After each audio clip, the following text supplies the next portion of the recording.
In today's chess video, I'm going to share with you some amazing chess opening tricks and traps in the Greco Gambit. By the way, I also have a surprise giveaway for you all. So keep watching this video till the end. Alright, we start with the king's pawn opening, e4, e5, knight to f3, knight c6, bishop c4, the Italian opening, and then bishop c5, which is the Juco piano game. Black is now ready to develop his knight and then he can castle on the king side. Anyway, we go for pawn to c3 so that we can push for the center.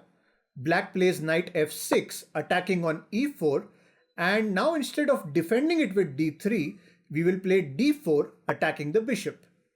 From here, Black must take this pawn because if he doesn't take and saves his bishop, let's say he goes to b6 for example, then d takes on e5, knight takes on e4, and then you have this brilliant move of queen to d5, threatening a checkmate and at the same time attacking this knight. Even if he goes for bishop f2 check, we can move away our king, and after Black's next move, we simply gobble up his knight. Therefore, in this position, Black must take this pawn. We take it back with the c pawn. And now if you look at this position, this e-pawn is hanging. Black wants to take it, but the problem is that his bishop is being attacked, so he wants to save that first. A good move is to give a check like this. And now even if we play a natural move like knight c3, Black can still take this pawn because our knight is pinned, so we cannot take Black's knight. Well, this is how we enter into the Greco Gambit, where we sacrifice a pawn expecting to gain an advantage in the future. Alright, it starts to get a little tricky from here. As white, we will go for the short castle, taking our king to safety. Now Black has a decision to make. Does he capture with the knight or does he capture with the bishop? What would you play? I'm sure many of you are thinking of knight takes on c3 because ultimately you want to keep both your bishops. This looks quite natural since you keep the bishop pair and end up with an extra pawn just like this. But let's see what has happened in the past. In this position, if we look at the data, we see that more than 13,000 players went for knight c3, and as you can see, this move really puts white in a very commanding position. So after knight takes on c3, pawn takes on c3, and now if bishop takes on c3, then Black is completely trapped. This bishop c3 move is actually the most common move played in this position, and that's a big mistake. As you can see, white is winning close to 70% of the games from here. Even though white is 2 pawns down and our rook is being attacked, we still have a lot of attacks against this black king. Just look at this king. He's out in the open and we need to keep him there.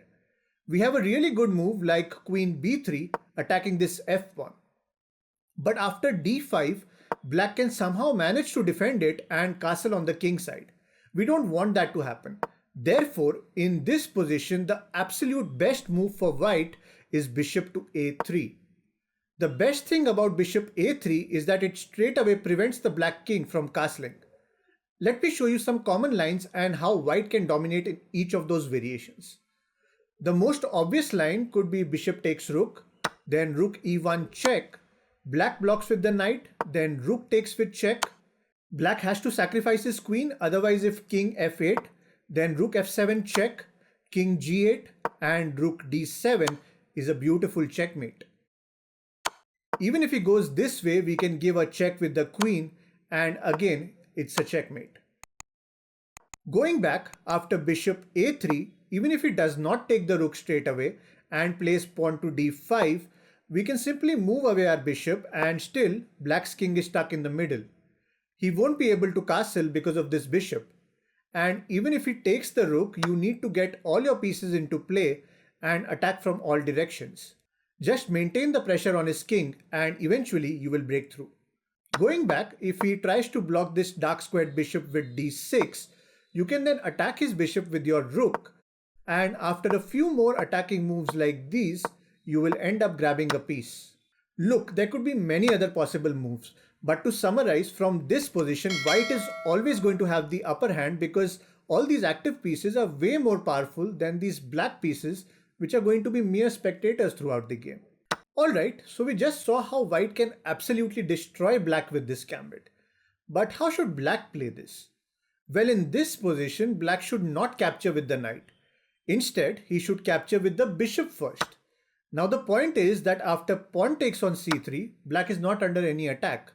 Earlier, when he took with the knight first, he had his bishop here, so it was being attacked by the pawn and he was forced to take it. But now that's not the case. Instead of taking this pawn right away, he can diffuse any attacks along these diagonals by playing a move such as d5. It solidifies the center and attacks the bishop as well. Also, this knight stays on this e file, preventing any direct checks by the rook or queen. After the bishop moves away, black can simply castle, taking his king to safety, and he ends up with an extra pawn. Because of this defense by black, the classical line of the Greco Gambit is not played that often at the Grandmaster level. Nevertheless, this could be a very useful gambit to try out against beginner and intermediate level players because they would generally fall for it if they haven't seen this before. Now let's talk about the giveaway organized by Unacademy. I recently attended a masterclass by Vishwanathan Anand on Unacademy's chess platform. In his session, he analyzed some great games of Bobby Fischer and explained why e4 was one of the best openings for white. It was a really insightful session and you must check out their classes. Apart from Vishwanathan Anand, Unacademy has top educators and grandmasters like Vidit Gujarati, Praveen Thipse and many more. So get the Unacademy subscription and enjoy over 200 hours of new live content every month. You will find all the links in the description box below.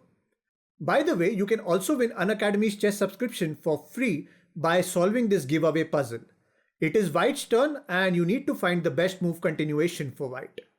All you have to do is share your answers in the comment section below and 5 lucky winners with the correct answers will get 3 months chess subscription of Unacademy for free.